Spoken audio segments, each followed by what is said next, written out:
तो दोस्तों welcome back. आज हम जिस टॉपिक पे बात करने वाले हैं ना, वो अब सिर्फ टेंशन नहीं रही ना, वो सिर्फ अब कहानी रही है। ठीक है, वो एक पूरी ना आग बन चुकी है, और वो आग ना जिसने पूरे मिडिल ईस्ट की ना पूरी टाइमलाइन ही चेंज कर दी है। यानी कल रात ना 28 फरवरी 2026 को मिडिल ईस्ट की ना हिस्ट्री हमेशा के लिए बदल गई। यूएस के जो प्रेसिडेंट है यानी कि डोनाल्ड ट्रंप और इसराइल के प्राइम मिनिस्टर यानी कि बेंजामिन नेतन्याहू के ऑर्डर्स पे एक जॉइंट मिलिट्री ऑपरेशन लॉन्च हुआ। यूएस ने इसका नाम रखा भाई ऑपरेशन एपिक फ्यूरी। ठीक है, और इसराइल ने इसे कहा रोरिंग लॉयन। इनका टारगेट ना केवल मिलिट्री बेसिस नहीं थे, इनका टारगेट था ईरान में जो रिजीम बैठी है ना, ईरान में जो इस्लामिक रिपब्लिक बैठी है, उसको ना पूरी तरह से उखाड़ फेंक देना, एकदम चेंज कर देना। ठीक है, और इस अटैक का ना सबसे बड़ा नतीजा क्या निकला कि ईरान के सुप्रीम लीडर यानी कि आयतुल्ला अली खमायनी ना इस हमले में मारे गए, और ये कंफर्म हो चुका है। तो भाई इसके जवाब में ना ईरान ने तुरंत अपने ड्रोन्स और बैलिस्टिक मिसाइल ना पूरे पर्शियन गल्फ में दागने चालू कर दिए। इसराइल के अलावा Jordan, Kuwait, Bahrain, Qatar, Saudi Arabia और यूएई में मौजूद ना यूएस मिलिट्री बेसिस को टारगेट किया गया है, और कई सारे सिविलियन बिल्डिंग भी टारगेट हुए हैं उसमें। लेकिन भाई हम यहाँ तक पहुंचे कैसे?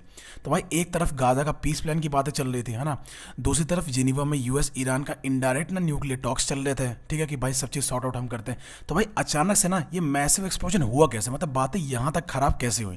तो भाई अगले कुछ मिनटों में ना इस स्पेशल डीप डाइव एपिसोड में हम ये समझेंगे कि भाई पास से लेके अभी तक की चीज़ें कैसे रही और किन किन चीज़ों ने ना यहाँ पे हमें लाके खड़ा कर दिया। इस छोटी सी वीडियो में भाई मैं आपको स्टार्टिंग से लेकर सब चीज़ एकदम बहुत आराम से बहुत डिटेल में समझाने वाला हूँ। तो भाई वीडियो को ना स्टार्टिंग से लेकर एकदम लास्ट तक देखना, सब चीज़ बहुत अच्छे से समझ में आने वाला है। तो भाई अगर चैनल पर नए हो ना तो चैनल को करो लाइक, सब्सक्राइब और शेयर कर दो भाई अपने दोस्तों को। तो भाई इस चैनल का मोटिव सिर्फ ये है कि भाई आपसे ना कोई डिबेट में आगे ना निकल पाए, और भाई आपको टाइम पास करते हुए भी ना बहुत सारी चीज़ें दुनिया में हो रही हैं वो सब चीज़ें पता चलें। ठीक है, तो भाई अब चलते सीधे अपनी वीडियो पे चलते हैं भाई सीधे chapter number 1, the bloody history and the access of resistance. तो भाई इस आग को समझने के लिए ना हमें चलना पड़ेगा थोड़ा सा पीछे, यानी कि 1979 में 1979। ठीक है, तो भाई यूएस से पहले ईरान का जो शाह था वो अमेरिका का बहुत बड़ा एलाई था। ठीक है, और उस टाइम ना इसराइल से भी रिलेशन काफ़ी अच्छे हुआ करते थे, यानी कि जो है इनसे तो बहुत ही बेटर हुआ करते थे। लेकिन दिक्कत पता कहाँ है? दिक्कत आई 1979 में, जब इस्लामिक रिवॉल्यूशन ने सब कुछ पलट दिया। आयतुल्ला रुहुल्ला खमैनी पावर में आ गए, तो भाई ईरान उसके बाद ना एक इस्लामिक रिपब्लिक बन गया, और फॉरेन पॉलिसी के सिर्फ दो ही मकसद थे, यूएस को शैतान घोषित कर देना और इसराइल को ना दुनिया के नक्शे से ही मिटा देना। तो भाई रिवॉल्यूशन के तुरंत बाद हुआ 1979 यूएस एम्बेसी हॉस्टेज क्राइसिस, जहां अमेरिकन्स को 444 दिन तक ना बंधक बना के रखा गया। फिर आई ना 1980 की डेवास्टेटिंग यानी कि खतरनाक ईरान इराक वॉर। तो भाई इन दो चीज़ों में पहली चीज़ ये जो यूएस का जो हॉस्टेज क्राइसिस था इसने, और दूसरी जो ईरान इराक वॉर थी, इन दोनों ने ना ईरान को सिखा दिया कि भाई जो डायरेक्ट वॉर है ना वो उनके लिए बहुत महंगी है। तो भाई यहीं से जन्म होता है उनके फॉरवर्ड डिफेंस यानी कि उनकी प्रॉक्सी आर्मी का, प्राइवेट आर्मी का। ठीक है, तो भाई इनको हम ना 3 भागों में डिवाइड करते हैं। तो भाई लेबनान में है ना हिजबुल्ला, तो इनका सबसे पावरफुल ग्रुप है हिजबुल्ला। ठीक है, गाजा में है हमास, जो ईरान की ना फाइनेंशियल और मिलिट्री बैकिंग पर चलता है, यानी कि ईरान उसको सपोर्ट करता है हमास को। ठीक है, यमन में है हौती, जो रेड सी में ना शिप पे हमला करके उसको शिप का सामान लूटते हैं और पूरे वर्ल्ड ट्रेड को डिस्टर्ब करते हैं, यानी खराब करते हैं। अब चलते हैं भाई चैप्टर नंबर 2 पे, internal chaos, a president death and 2025 nuclear war. तो भाई पास की चीज़ें ना होने के बाद काफ़ी दिन तक माहौल जो है वो काफ़ी शांत रहा। ठीक है, ईरान न्यूक्लियर डील पे भी बातें हुई, बहुत सारी चीज़ें, पर वो इस वीडियो से रिलेटेड मैटर नहीं करती हैं, वो मैं आगे बताऊंगा आपको। तो भाई इसके बाद ना ईरान से बाहर ही नहीं लड़ा, ईरान के अंदर ही बहुत हालात ख़राब हुए। तो भाई सितंबर 2022 में जो महिसा अमीनी थे, इनकी मौत ने ना मैसिव प्रोटेस्ट यानी कि बहुत बुरे प्रोटेस्ट ट्रिगर कर दिए। वुमेन हो गई, लाइफ हो गई, फ्रीडम हो गई, इन 3 चीज़ों को मद्देनजर रखते हुए प्रोटेस्ट किए गए। ठीक है, रिजीम ने ना, भाई अगली बार जब भी मैं रिजीम बोलूँ ना तो रिजीम का मतलब समझ लेना आप कि भाई जो ईरान की गवर्नमेंट है। ठीक है, तो रिजीम ने ना ब्रूटली इस जो प्रोटेस्ट है इसको भाई दबाने की पूरी कोशिश की, उसको दबा भी दिया। ठीक है, पर उनकी ना इससे क्या हुआ, उन्होंने प्रोटेस्ट को दबा तो दिया, पर भाई उनकी लेजिटिमेसी यानी कि उनकी जो इंपॉर्टेंस थी ना वो सिविलियन में एकदम खत्म हो गई, जीरो हो गई। भाई इसी वीक इंटरनल स्टेट के बीच में ना मई 2024 में एक बड़ा झटका लगा। प्रेसिडेंट इब्राहिम रईसी ना, जो आयतुल्ला खमैनी के सक्सेसर माने जाते थे, जो इन्हें आगे फॉरवर्ड करना था, एक हेलीकॉप्टर क्रैश में मारे गए। तो भाई इनकी मौत ने ना पावर स्ट्रक्चर में एक बहुत बड़ा गड्ढा क्रिएट कर दिया।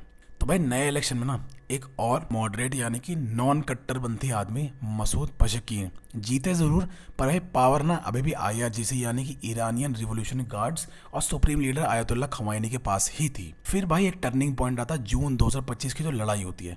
तो भाई अब आते हैं भाई फास्ट फॉरवर्ड 2025 पे, जब ईरान अपने न्यूक्लियर प्रोग्राम यानी कि अपना यूरेनियम को ना मिलिट्री ग्रेड करने के बहुत करीब था, एकदम पहुंच ही चुका था। ये जो बात है जब ये इसराइल और यूएस को पता लगी तो भाई उन्होंने ना एक 12 दिन की बहुत तगड़ी वॉर, मतलब छोटी मोटी नहीं थी, बहुत अच्छी खासी वॉर थी, जिसमें ना ईरान की जो फैसिलिटीज है न्यूक्लियर फैसिलिटीज बेसिकली नंटोस और फर्दो पे ऑपरेशन मिडनाइट हैमर लॉन्च कर दिया, जिसके तहत उन्होंने पूरी उनके हिसाब से उन्होंने पूरी फैसिलिटीज तबाह कर दी।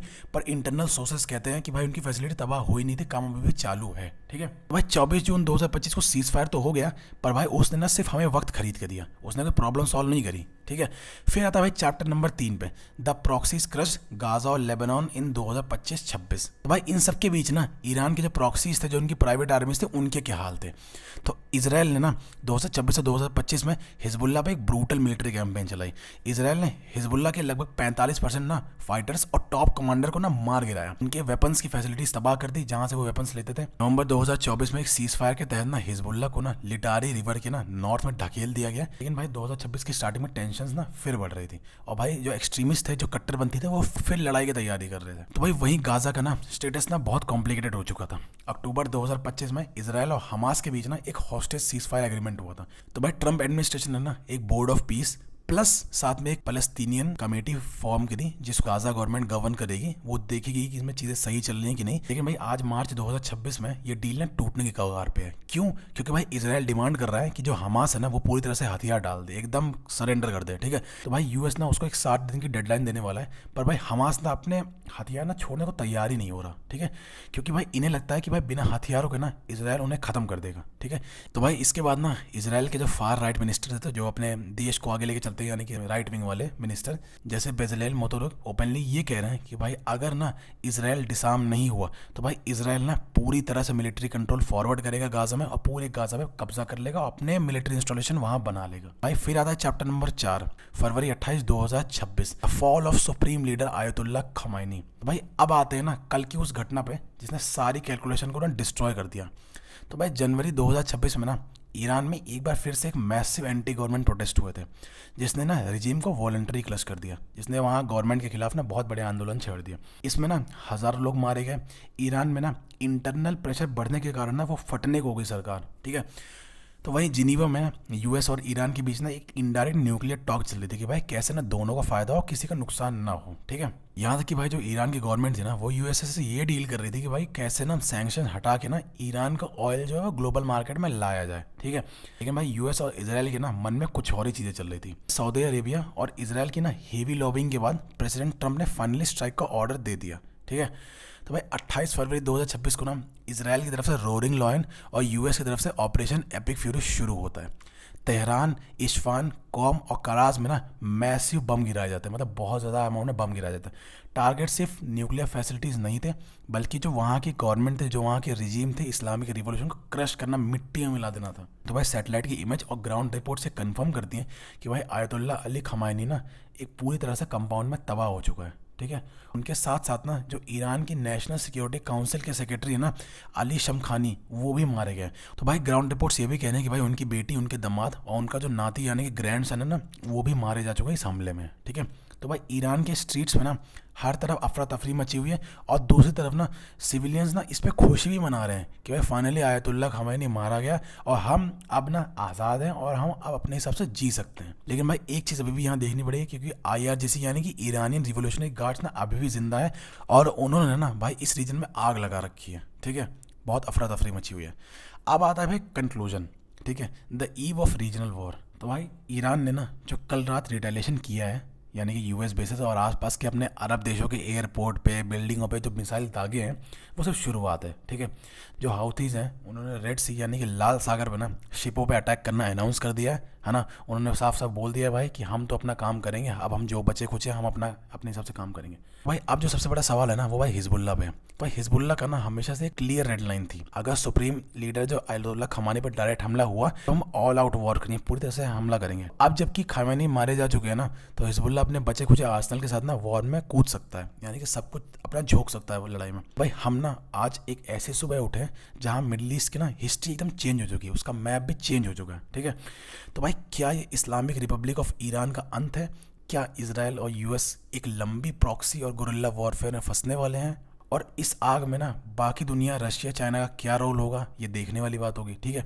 तो भाई सिचुएशन ना हर घंटे बदल रही है। तो भाई आपको क्या लगता है कि भाई इस लड़ाई के बाद ना, ये जो चल रहा है दुनिया में, इसके तरफ ना, इसके बाद ना दुनिया किस तरफ जा रही है, ठीक है। कमेंट करके भाई ज़रूर बताना। तो भाई मैं इस कन्फ्लिक्ट में ना जो भी लेटेस्ट अपडेट होंगी वो अपने चैनल पर लाता रहूँगा। तो भाई चैनल को लाइक करो, सब्सक्राइब करो, अपने व्हाट्सएप ग्रुप पर शेयर करो। हमें ना आपके सपोर्ट की बहुत ज़रूरत है।